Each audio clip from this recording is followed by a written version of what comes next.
Baik teman-teman, kembali lagi bersama Mimin. Wassalamualaikum warahmatullahi wabarakatuh. Salam sejahtera untuk kita semua. Teman-teman, kali ini Mimin akan melanjutkan cerita novel yang sudah kita bahas selama ini. Oke, gaspol. Bab 71-72. Montir cantik milik CEO. Secepat kilat Angga kini sudah tiba di tempat yang tuannya sebutkan, saat di sambungan telepon beberapa menit lalu. Bahkan jarak 15 km yang Angga tempuh terasa sangat singkat, pria itu memacu mobilnya dengan kecepatan di atas rata-rata. Semua itu karena kekhawatiran yang berlebih pada tuannya. Saat di sambungan itu Angga mendengar suara Leo yang lirih tak bertenaga seperti biasanya. Astaga, Tuan! Angga sangat shock ketika membuka pintu mobil mendapati kepala Leo yang sudah tak sadarkan diri, dengan kondisi wajah pucat pasi, ditambah buliran keringat yang banyak di dahinya. Angga dengan cepat menarik tubuh Leo agar pria itu berpindah tempat duduk ke samping jok penumpang bagian depan. Asisten pribadi Leo itu memposisikan tuannya untuk duduk sempurna di jok tersebut. Tak lupa Angga juga memasangkan sabuk pengaman agar tubuh dan kepala Leo tidak terbentur dashboard mobil. Astaga, Tuan! Kenapa bisa seperti ini? Gumam Angga sesekali menoleh pada Leo lalu kembali fokus melihat jalanan di depannya dari balik kemudi mobil milik Tuan Peter. Ya, Angga memilih untuk tidak memindahkan Leo ke mobil perusahaan yang dibawanya. Sebab menurutnya itu sangat beresiko. Pertama karena cuaca juga tidak memungkinkan, hujan masih setia turun meski waktu sudah menunjukkan pukul 11 siang, dan alasan kedua tentu saja karena Angga tidak kuat untuk membopong tubuh Leo yang tingginya saja jika ditaksir mungkin hampir mencapai angka 2 meter, sementara Angga, tingginya hanya 170 cm.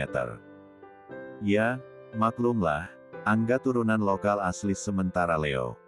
Ah sudahlah tidak perlu dijelaskan lagi. Pria itu memang sudah jangkung dari sononya.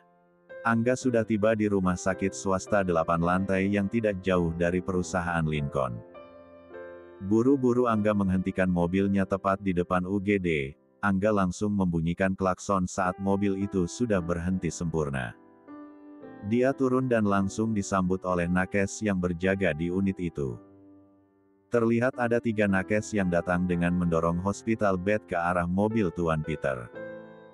Dengan sigap para nakes itu langsung membantu Angga, mengeluarkan Leo yang sudah tak sadarkan diri itu untuk berbaring di atas tempat tidur khusus pasien tersebut.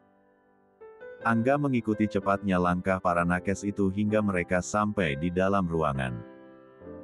Dengan kepanikan tak terbilang, Angga menatap lurus ke arah tuannya yang sedang diperiksa oleh dokter jaga. Sambil dokter memeriksa Leo, salah seorang suster memasangkan infus di tangan kirinya. Keluarga pasien. Tanya dokter jaga itu berbalik setelah selesai melakukan tugasnya pada tubuh Leo. Angga langsung menghampiri dokter pria yang usianya mungkin sudah separuh abad. Terlihat dari rambutnya yang sudah memutih sebagian dan kerutan di wajahnya yang juga menggambarkan pria itu sudah lanjut usia. Iya, dok. Bagaimana? Tanya Angga tanpa basa-basi. Dokter pun menjelaskan diagnosanya pada Angga. Dan meminta Leo untuk dirawat 1 hingga 2 hari, sampai fisiknya kembali stabil. Angga pun langsung setuju tanpa banyak bertanya, namun sebelum dokter pergi, Angga meminta dokter itu untuk memindahkan Leo ke kamar khusus yang tidak bergabung dengan pasien lain seperti saat ini. Angga mengatakan jika bisa kamar yang paling mahal yang ada di rumah sakit itu.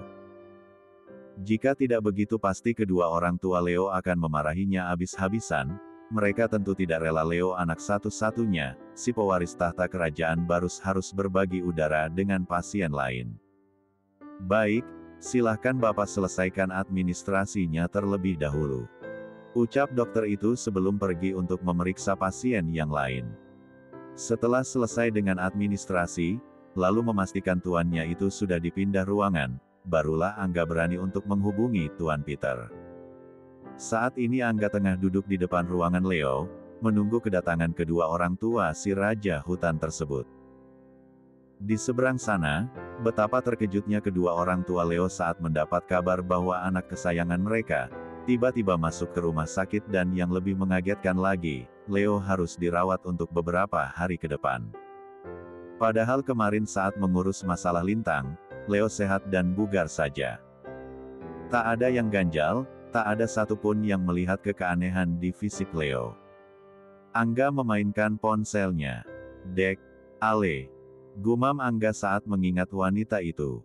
Apa aku harus mengabarinya juga, iya? Tanya Angga sambil menatap lekat nomor ponsel Ale di layar ponselnya. Angga berdebat dengan nalurinya. Mengingat tuannya belum juga sadarkan diri, sepertinya menghubungi Alexandra adalah keputusan yang tepat. Apalagi Angga sangat tahu bagaimana perasaan Leo terhadap wanita itu. Tut, tak diangkat. Namun terdengar jelas dering itu menandakan nomor Ale aktif. Namun sampai beberapa kali Angga mencoba menghubungi nomor itu, tetap tak ada jawaban dari si empunya. Selang 1 jam lebih, akhirnya Tuan Peter serta Nyonya Inara sudah tiba di rumah sakit dan langsung menuju ke kamar yang sudah Angga beritahu sebelumnya. Tanpa menyapa Angga yang membungkuk hormat saat keduanya datang, Tuan Peter dan Nyonya Inara langsung menerobos masuk ruangan Leo. Tak ada maksud apa-apa, hanya saja mereka berdua tengah dilanda kekhawatiran besar dengan keadaan putranya. Hicks, Leo, kamu kenapa, nak? Hicks, kenapa bisa sampai begini? Nyonya Inara langsung menangis histeris memeluk tubuh putranya dari samping.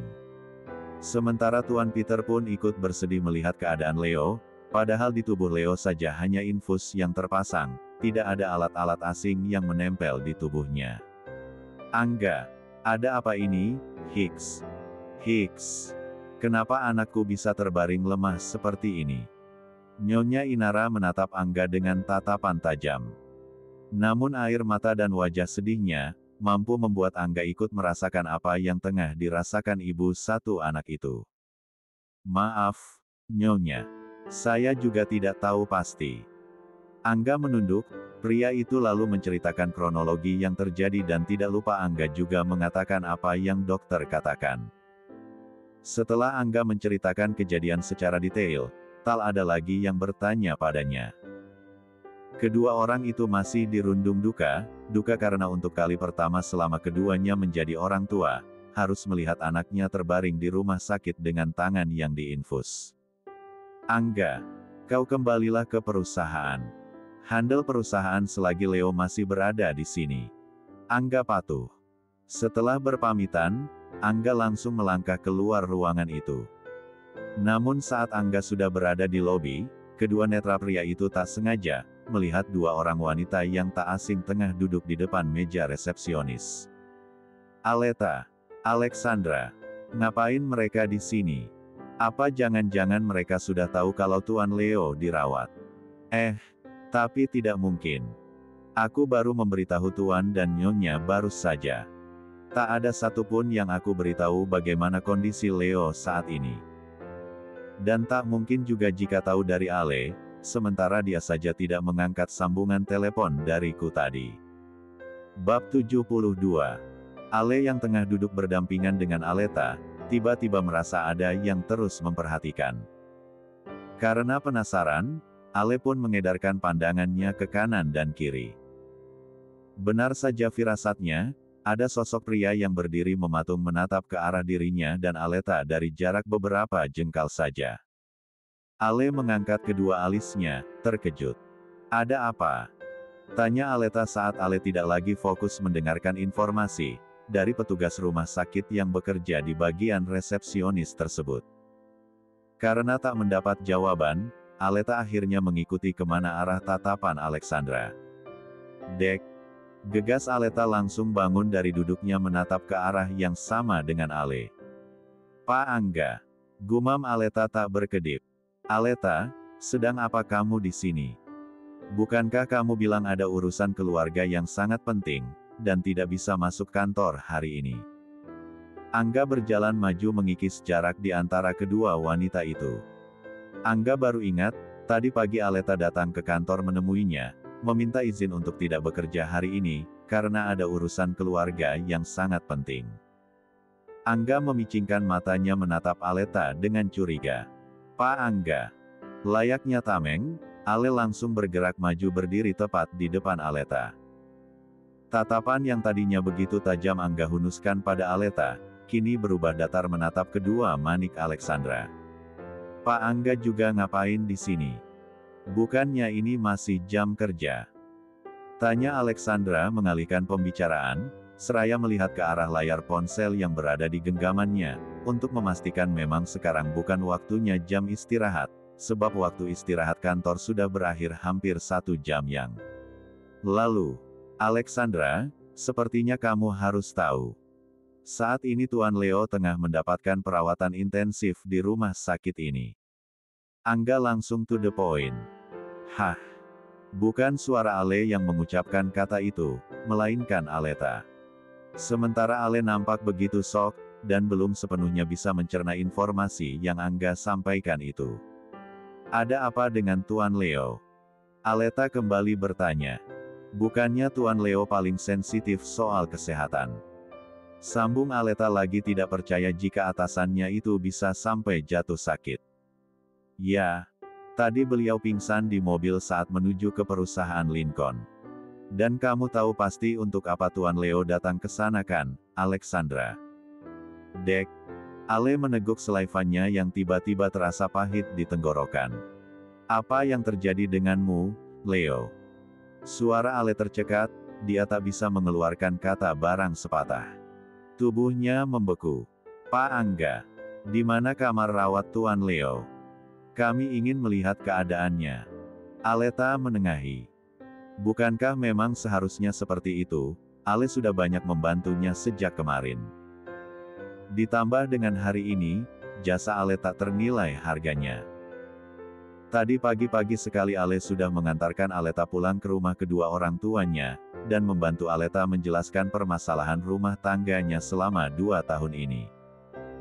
Meski kedua orang tuanya shock, namun melihat bukti-bukti yang ada di tubuh Aleta, membuat keduanya mendukung keputusan yang Aleta ambil, yaitu perceraian.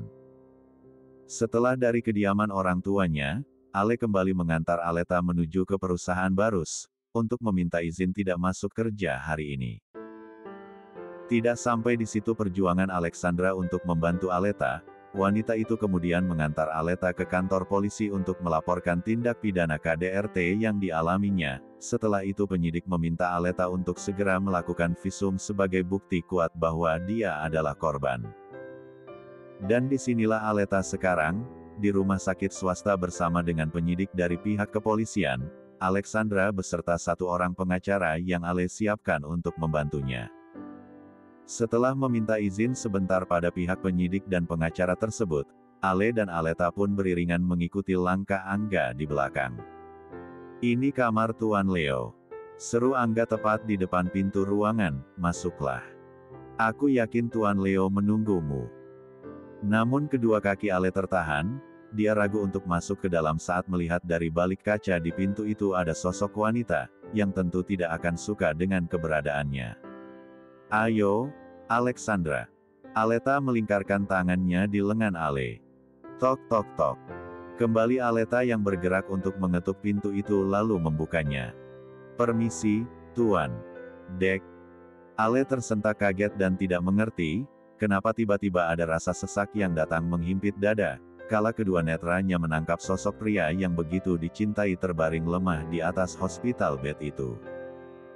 Namun tanpa Ale sadari, Nyonya Inara mematut pandangan melihatnya dari atas sampai bawah, seakan tak percaya bahwa Alexandra bisa berpenampilan semenarik ini. Aleta, untuk apa kamu membawa wanita itu ke sini? Hah? Suara Nyonya Inara menggelegar, membuat Ale sampai memejamkan mata sejenak karena terkejut. Entahlah. Meski Ale sudah merubah penampilannya, tapi tetap di mata Nyonya Inara Ale hanyalah seorang montir, yang masih menggantungkan hidup di perusahaan suaminya. Mom, sudahlah. Pasti Alexandra juga ingin menjenguk Leo. Tuan Peter memegang kedua bahu istrinya dari belakang, mencoba merendam amarah sang istri yang tiba-tiba naik ke ubun-ubunnya lagi. Tidak perlu. Lebih baik sekarang kamu keluar dari ruangan ini. Nyonya Inara menepis kedua tangan sang suami, kemudian berjalan ke arah Alexandra. Meski ucapan Nyonya Inara sangat menggores hati, namun Ale memilih diam. Tak ingin membalas, bukan karena tidak berani, hanya saja waktu dan tempat tidak memungkinkan. Nyonya Inara tidak tahu, dalamnya hati Ale sedalam lautan. Meskipun tanpa disadari, Ale yakin perkataan menyakitkan dan menambah luka. Nyonya Inara yang terus merendahkannya ini akan selalu dia ingat sampai kapanpun. Tiba-tiba, sayang. Nyonya Inara langsung menghentikan langkah saat mendengar suara Leo. Nyonya Inara pun membalikkan tubuhnya. Alhamdulillah kamu sudah sadar, sayang. Dengan mata berbinar Nyonya Inara langsung beralih langkah. Tak lupa wanita itu pun mengucap syukur pada Yang Maha Kuasa. Akhirnya Leo kembali sadar setelah beberapa jam lalu terus menutup mata. Kenapa, nak? Apa kamu butuh sesuatu? Katakan sama Mommy, Mommy akan turuti semua yang kamu mau. Saking senangnya Nyonya Inara tanpa sadar bicara panjang lebar. Bahkan sang putra saja belum sepenuhnya dalam kesadaran yang sempurna. Leo mengulurkan tangannya, tatapannya tak teralihkan hanya tertuju pada satu orang. Alexandra. Aleta yang mengerti maksud tuannya, langsung mendorong sedikit tubuh Ale, agar wanita itu segera berjalan menghampiri kekasihnya. Nyonya Inara nampak kesal. Kenapa Leo masih saja keras kepala dan terus mempertahankan hubungannya dengan montir itu? Perlahan Alexandra melangkah menuju Leo yang tengah berbaring menatapnya. Terlihat jelas wanita itu menahan bulir kristal bening yang sudah menggenang di kedua pelupuk matanya. Terpancar kesedihan dari kedua manik matanya yang sudah mengembun itu. Sekarang Ale sudah berdiri di samping hospital bed Leo, yang tentu berlawanan dengan posisi diri Nyonya Inara dan Tuan Peter. Tiba-tiba Leo menarik tangan Alexandra hingga tubuh wanita itu limbung dan jatuh dalam P3 lukannya. Aku merindukanmu, sayang. Maafkan aku. Bisik Leo dengan suara yang masih lemah memtigaluk tubuh Ale dengan erat. Dan entah sejak kapan Aleta sudah tidak lagi berada di dalam ruangan itu. Sepertinya hari ini sudah cukup Alexandra membantunya, dan Aleta akan kembali menemui penyidik dan pengacara di lantai dasar rumah sakit ini untuk melanjutkan proses yang masih berlangsung. Sementara Nyonya Inara nampak gusar menyaksikan bagaimana Leo begitu menyayangi Alexandra. Memtigaluk begitu erat dengan suara yang lembut bahkan terdengar romantis di telinga. Dia yang notabene ibu kandungnya saja tidak ditanggapi. Ah! Sebesar itukah cinta Leo untuk Alexandra? Mom, ayo kita keluar. Berikan waktu untuk mereka saling bicara. Nyonya Inara langsung menggeleng, dia tentu tidak mau hubungan putranya dengan montir itu terus berlanjut.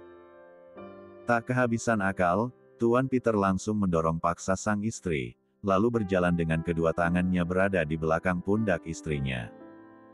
Dengan terpaksa Nyonya Inara mengikuti langkah suaminya, sebab tenaga prianya itu cukup besar sampai tubuhnya tak mampu menahan dorongan tersebut. Hicks, hei, set, ada apa? Kenapa kamu menangis, Ham? Leo merenggangkan P3 lukannya, namun kedua tangannya masih setia berada di kedua lengan Alexandra. Kamu jahat. Aku benci sama kamu. Suara Ale bergetar dalam tangisannya. Leo kembali menarik wanitanya itu dan memtigaluknya kembali. Namun kali ini Leo dengan sekuat tenaga yang dimilikinya menarik paksa tubuh Ale agar ikut berbaring di sampingnya. Ale yang terkejut pun langsung menatap kedua manik Leo. Maafkan aku soal kemarin dan hari ini. Aku tahu kamu marah, aku bersalah padamu. Leo mengusap surai Ale dengan lembut seraya menatap begitu dalam.